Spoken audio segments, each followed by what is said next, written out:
I recommend you to watch AAU television. AAU TV is the place to be for every person in higher education in Africa. Better be there or be nowhere.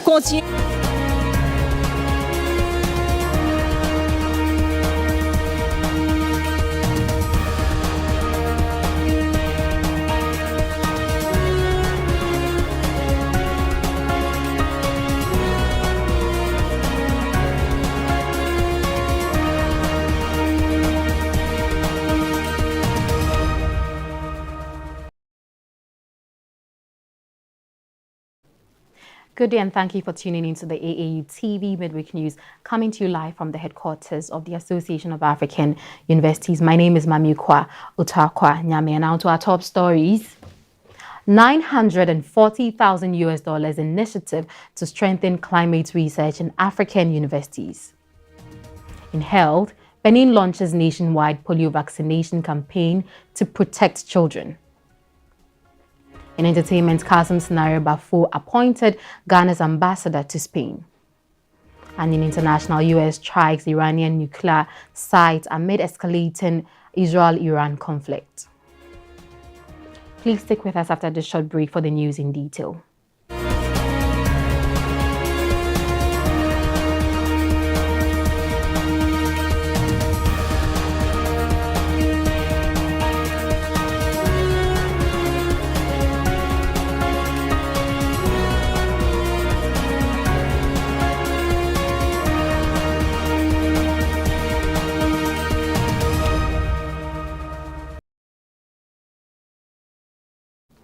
Now, a major new initiative is set to enhance the role of African universities in tackling climate change. With $940,000 in funding, a 24 research project by the Association of African Universities in partnership with UK and the Canadian Institute will help 20 universities across the continent build their capacity for climate adaptation. The project not only targets institutional development, but also aims to amplify African leadership in global climate science. In a groundbreaking step towards climate resilience, African universities are joining a continent-wide research initiative aimed at strengthening their role in climate adaptation. Backed by nearly $1 million in funding, the 24-month project is being spearheaded by the Association of African Universities in collaboration with the Association of Commonwealth Universities and the Liverpool School of Tropical Medicine in the UK. The project will roll out in 20 universities across Africa using a new tool called COCAD, a climate-focused assessment framework that evaluates and builds institutional research capacity. It's a first-of-its-kind initiative co-created through a virtual living lab that brings together researchers, faculty, community leaders, and policy influencers. From Nigeria to Namibia, Tunisia to Tanzania, the selected institutions will pilot this tool, engage with over 300 researchers, and receive seed funding of $5,000 each to support local implementation and refinement of the COCAD model. The initiative emphasizes gender equality and inclusion and aims to unlock the full potential of African researchers to deliver local-driven, globally relevant climate solutions. Stakeholders say the goal is clear: to position African universities at the forefront of adaptation science, policy, and practice. With climate threats mounting, this project could refine the role of higher education in shaping Africa's climate future, one institution at a time. Meanwhile, a major shift is underway at the Center for Mathematics, Science and Technology Education in Africa, Semastia, following a directive from the Teacher Service Commission to withdraw all 24 teachers currently deployed at the institution. The Ministry of Education has formally requested that teachers be notified of the impending transfer, raising concerns about future staffing and the continuity of Semastia's training programs. Science and Technology Education in Africa, Semesti, Kenya's premier training hub for maths and science educators. The directive, confirmed through a letter dated May 27th, was communicated by the Ministry of Education in early June. Principal Secretary Professor Julius Bitok formally instructed Semesti CEO Mrs. Jacinta Akasa to inform the affected tutors and begin preparations for their transfer ahead of Term 3, which begins on August 28th. Professor Bitok requested Semesti to internally support the process to ensure a smooth transition, emphasizing that the ministry had been advised of the TSC's decision to redeploy the teachers to other duty stations or possibly transition their services permanently to Semesti under different terms. The sudden recall raises serious questions about how Semesti will maintain its national capacity building mandate, having long relied on the expertise of experienced TSC deployed instructors. It remains unclear whether any of the 24 teachers will continue at Semesti.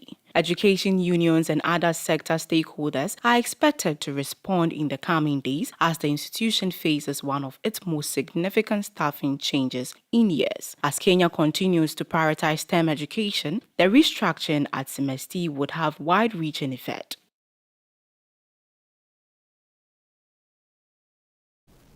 Now in health, Benin has launched a major national effort to stamp out the spread of variant poliovirus as the Ministry of Health kicks off a 5-day vaccination campaign targeting more than 4 million children under the ages of 5. The move follows recent detections of circulating vaccine-derived poliovirus type 2 in multiple regions, with officials calling the response both urgent and historic. The campaign is part of a broader regional push to eliminate all outbreaks of the virus by the end of 2025. In a bold move to stop the spread of circulating variant poliovirus type 2, Benin's Ministry of Health has officially launched a nationwide vaccination campaign aiming to reach over 4 million children under 5 with the novel oral polio vaccine type 2, known as NOPV2. Health Minister Professor Benjamin Halkwatin announced the campaign during a press conference in Cotonou, highlighting recent confirmed cases in Plateau and Bogo regions and detection of the virus in wastewater that underscores the country's vulnerability, especially in areas bordering Nigeria. The 5-day campaign, held under the theme Immunization for All is Possible, runs from June 20th to 24th and is being conducted in conjunction with Africa's Vaccination Week. More than 15,000 community health workers mobilized across all 12 departments will go door to door to ensure no eligible child is left behind. Professor Halkwatin reaffirmed the country's commitment, saying the campaign not only strengthens Benin's expanded program on immunization, but also reflects political will to achieve universal health coverage. He emphasized that the vaccine is safe, effective, and free. The campaign has drawn strong backing from partners like WHO, UNICEF, Gavi, and Rotary International. Traditional leaders and health volunteers are playing a crucial role in countering misinformation and promoting vaccine confidence at the grassroots level. Benin's polio response aligns with WHO Africa's regional goal to end all variant poliovirus outbreak by the end of 2025, bringing the world one step closer to total eradication. Please stick with us when using Discovery after the short break. We'll be right back. Are you a university, college, high school, private organization, NGO, individual professor, instructor or facilitator seeking to take advantage of the numerous benefits of online education? Look no further. The AAU eLearn Africa LMS is a great opportunity to begin your journey to online course development and creation for teaching, learning and training purposes. AAU eLearn Africa LMS, which is a partnership between the Association of African Universities and eLearn Africa, has made available ease to use online learning tools to all stakeholders within the educational ecosystem of the African continent. This is to enhance teaching and learning in the bid to expand online learning opportunities for students in Africa. The online platform is open and available for free to all stakeholders and facilitates virtual access to classes without needing the other tools such as Zoom, Microsoft Teams, among others. For more information, visit www.elearnafricalms.com or contact us via aaulms@aau.org or Esther M at elearnafrica.com. Follow us on LinkedIn, Twitter, and Facebook at AAU Elearn Africa LMS.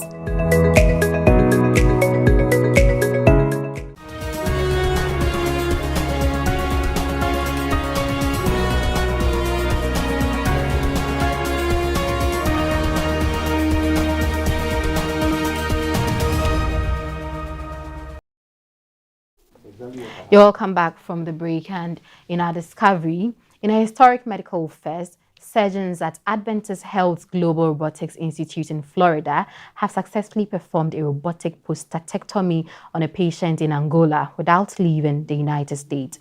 The groundbreaking procedure is part of an FDA-approved clinical trial that could revolutionize global healthcare delivery, especially in underserved regions. The operations also highlight how advanced robotics and telemedicine are reshaping the future of surgery across borders.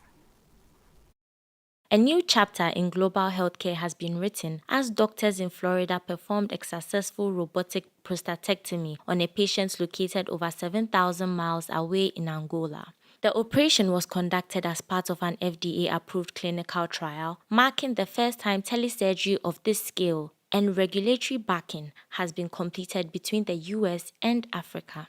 Leading the groundbreaking procedure was Dr. Vip Patel of the Advent Health Global Robotics Institute, who explained that this effort is designed to bring high-end surgical care to patients who would otherwise go without.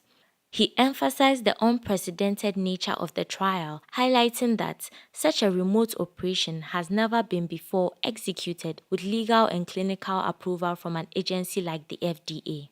The robotic platform used in the surgery is part of a globally connected system, linking medical professionals across 5 continents, including facilities in Sao Paulo, Kuwait, Morocco, and Shanghai. The potential is to treat patients anywhere in the world from a single centralized location. Experts say the impact will be transformative, especially for underserved regions with limited access to advanced surgical procedures. With success like this, telesurgery may soon close the gap in global health equity.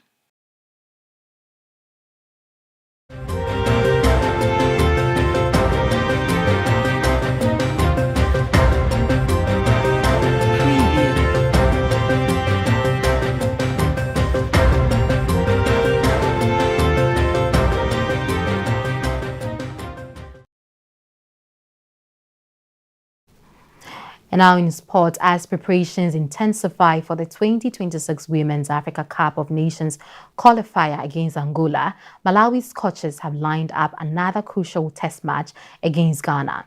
The international friendly, scheduled for Saturday in Morocco, marks the team's first ever encounter with a West African opponent.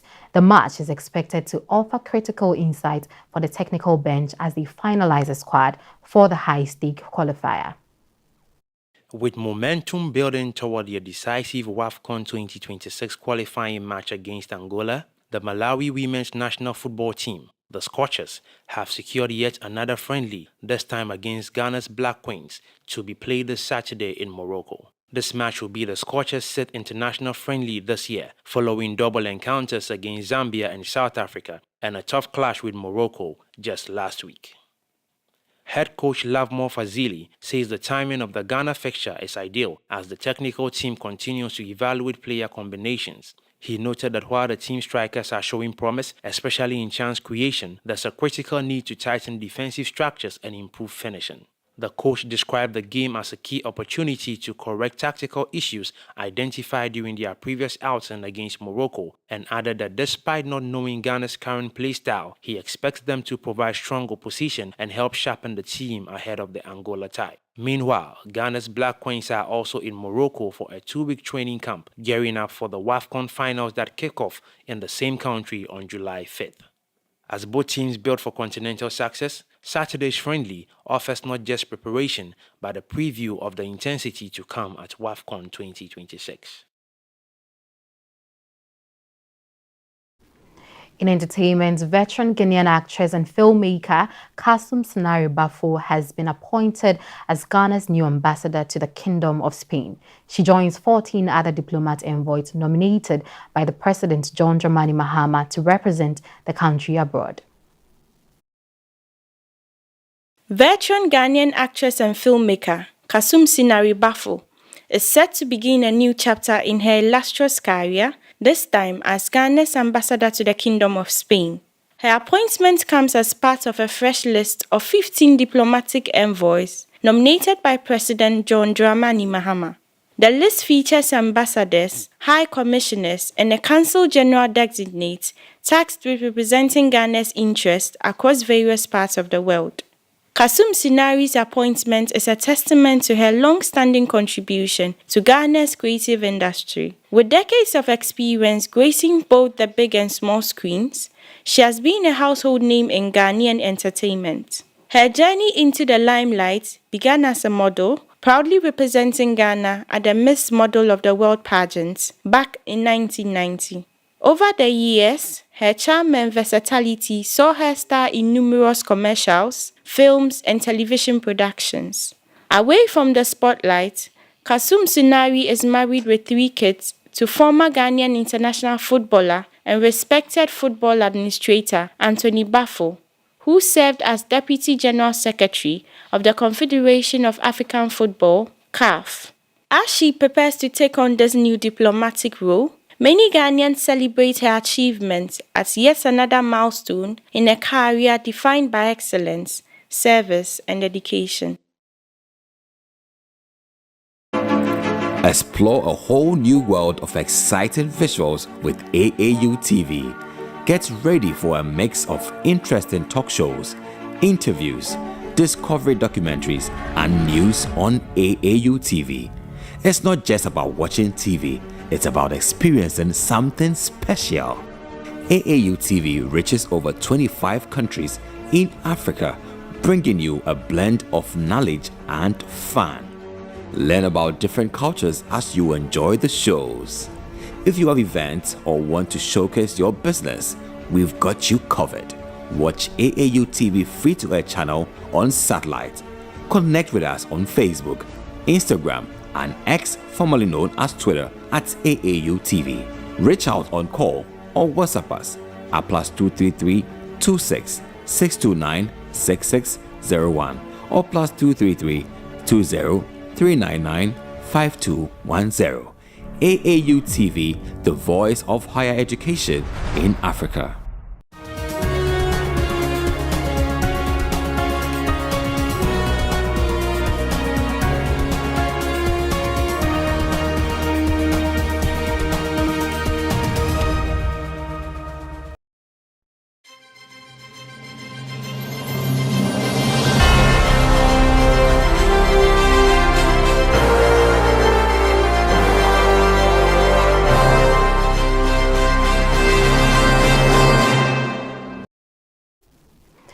In business, the Democratic Republic of Congo has extended its cobalt export ban by another 3 months, citing continued oversupply and falling global prices.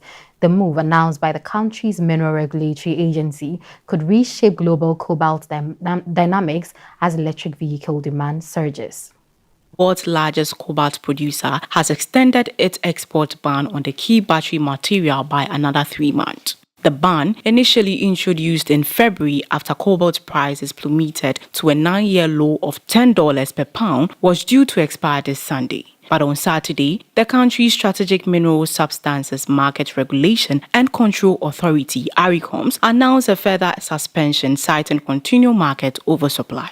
The revised suspension now runs until September, with ARICOMS expected to announce whether the ban will be modified, lifted, or extended before the new deadline.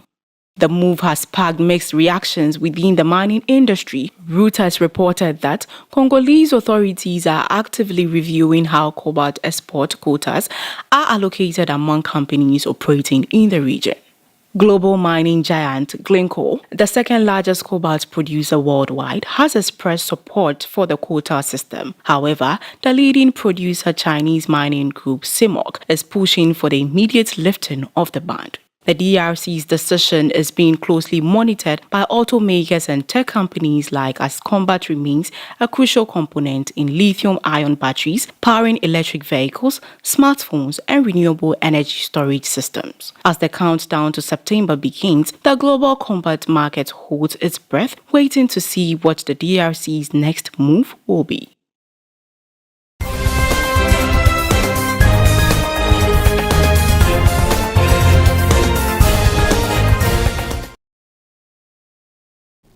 On the international front, tensions have reached new heights in the Israel-Iran conflict as U.S. forces launch direct attacks on 3 Iranian nuclear and military sites.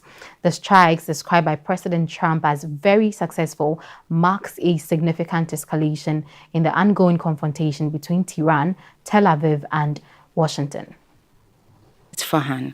President Donald Trump confirmed the attacks, calling them very successful, with Fordo named as the primary target. The strike marks the first time Washington has directly targeted Iranian soil in the current conflict. The Atomic Energy Organization of Iran verified that all 3 sites were struck early Sunday morning. However, Iran's National Nuclear Safety System Center later assured the public that radiation monitors showed no signs of contamination, stating there is no immediate danger to residents living near the sites. The U.S. intervention follows an initial Israeli surprise assault on June 13 when Israel targeted multiple locations inside Iran, claiming it was a primitive strike to disrupt Tehran's alleged pursuit of nuclear weapons. Iran, insisting its nuclear program remains peaceful, has retaliated with waves of missile and drone strikes inside Israel. In response, Israel has continued to strike back, keeping tensions at a dangerous boiling point.